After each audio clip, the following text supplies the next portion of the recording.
satu sisi terkibar panji putih dinasti Umayyah, di sisi yang lain terkibar panji hitam Abbasiyah.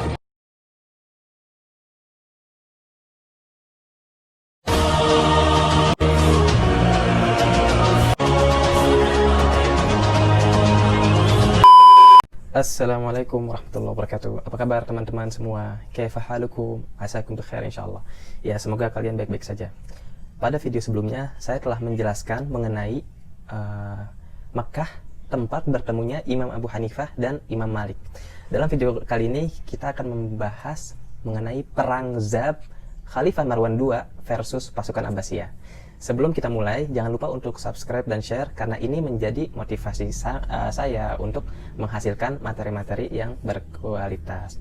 But before we start, there is something you must know about the Caliph of Umayyah.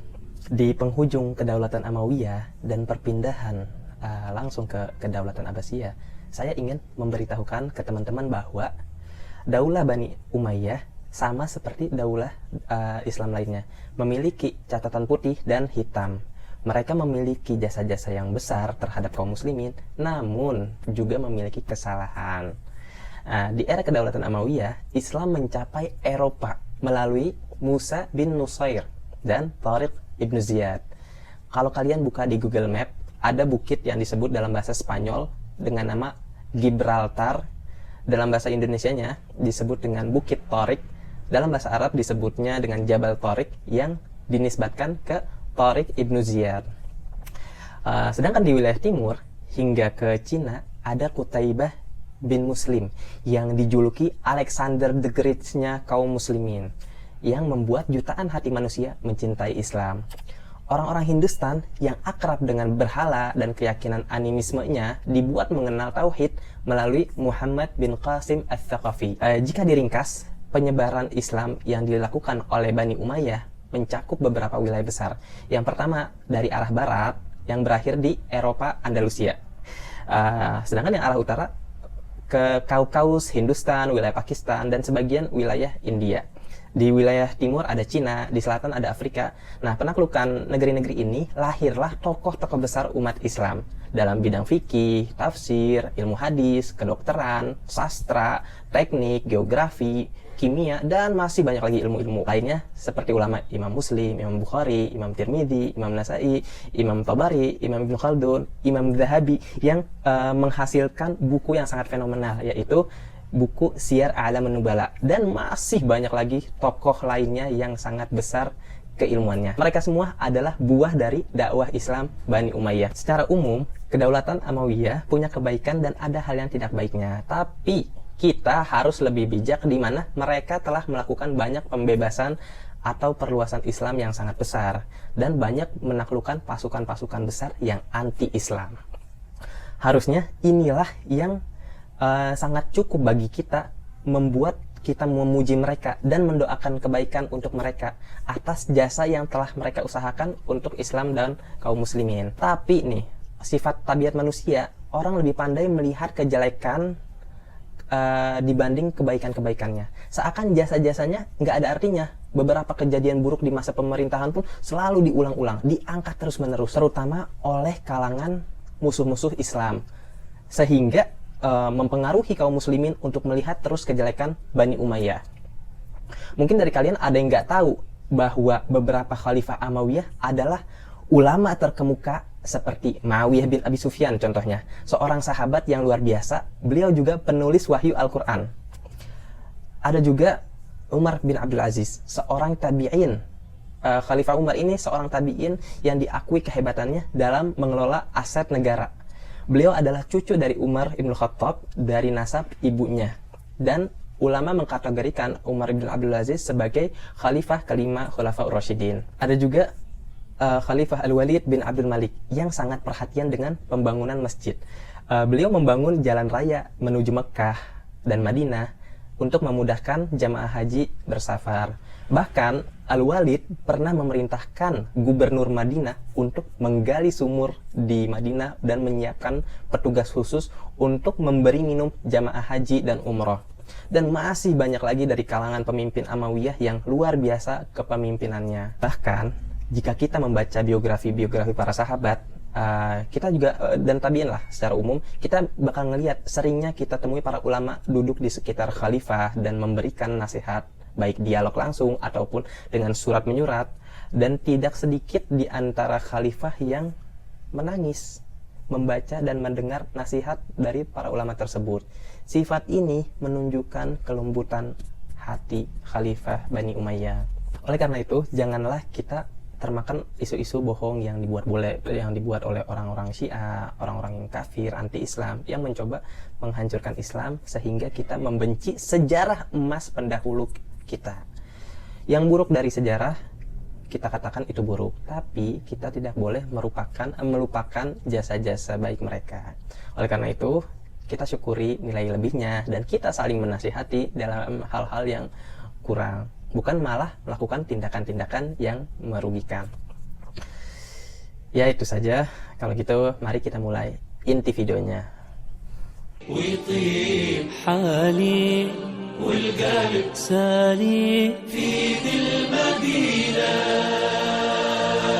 محمد من على رتب المعالي وزاد على النبيين مقاما. Dalam situasi politik di akhir periode kekuasaan kekhalifahan Amawiyah, banyak pihak yang menggalang dukungan rakyat untuk melakukan pemberontakan.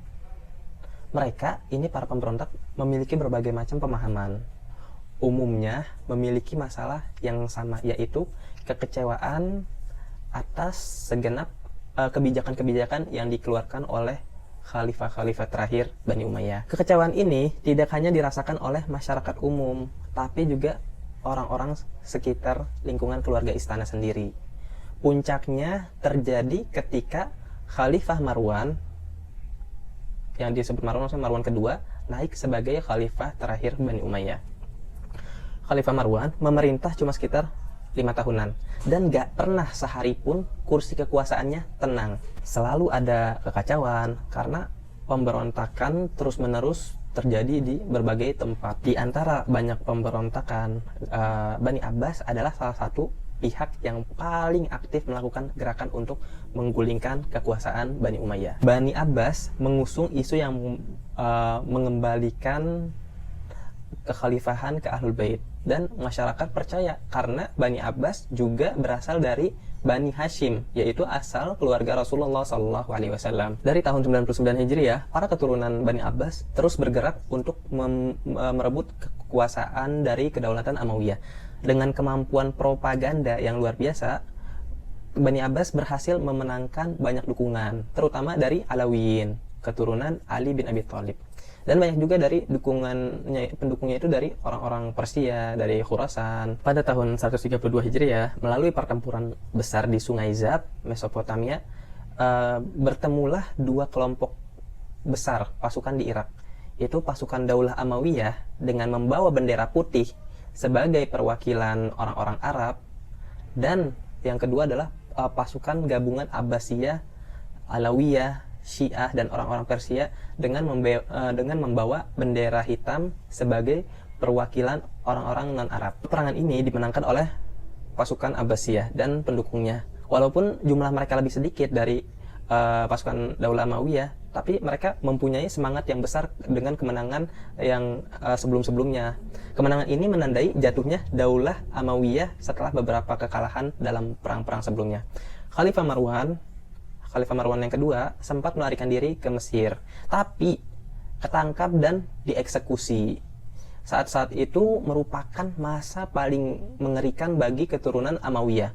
Mereka semua ditangkap, kemudian dibunuh, kecuali satu orang yang berhasil kabur, yang bernama Abdurrahman, yang berhasil melarikan diri ke Andalusia, Spanyol. Lalu dari situ dia mendirikan kerajaan Bani Umayyah II, yang menjadi cikal bakal dari kedaulatan Amawiyah II di Cordoba, dan akan menjadi penguasa di sana. Setelah itu, ia dikenal dengan nama Abdurrahman Ad-Dakhil. Akhirnya, orang-orang Abbasiyah berhasil memasuki Damaskus pada tahun 132 Hijriah setelah kurang lebih 2 bulan mengepung ibu kota tersebut. Baru kemudian runtuhlah Daulah Amawiyah. Kedaulatan Abbasiyah ini memimpin dunia Islam. Khalifah pertamanya adalah Abdullah ibn Muhammad yang dikenal dengan Abul Abbas As-Safah. Karena As-Safah ini disebut karena beliau banyak menumpahkan darah dan ia banyak membunuh manusia sehingga dapat duduk di kursi khalifah. Terkait Abu Hanifah, pada tahun kemenangan Abbasiyah, Abu Hanifah baru kembali ke Kufah setelah lari dan menetap di Mekah. Selama lebih sekitar 10 tahun, beliau Abu Hanifah kembali ke Kufah, dan Abu Hanifah kabur karena diburu oleh orang-orang kedaulatan Amawiyah atas dukungannya terhadap pemberontakan Zaid bin Ali yang telah kita bahas di video bagian 6. Abu Hanifah terus melanjutkan hidupnya dan mendalami studi-studi Islam sampai Khalifah Abbasiyah yang kedua, Abu Ja'far Al-Mansur, naik tahta. Abu Hanifah selalu berpendirian amar ma'ruf wa nahi munkar, yaitu menegakkan yang benar dan mengingkari sesuatu yang salah. Abu Hanifah bangkit kembali melawan penguasa yang zalim di era Khalifah kedua Abbasiyah, yaitu Al-Mansur. Oke, untuk video lanjutannya akan kita bahas di part berikutnya. Video kali ini cukup sampai sini. Makasih buat teman-teman yang udah nonton video sampai habis. Jika kalian suka dengan video ini, jangan lupa untuk bagikan ke yang lain. Jangan lupa untuk subscribe dan share video ini. Wa narakum alal khair fi usbul qadim bismillah, insyaallah kita ketemu minggu depan. Ma'assalamah. إن أعجبك الفيديو لا تنسى الإعجاب والاشتراك في القناة.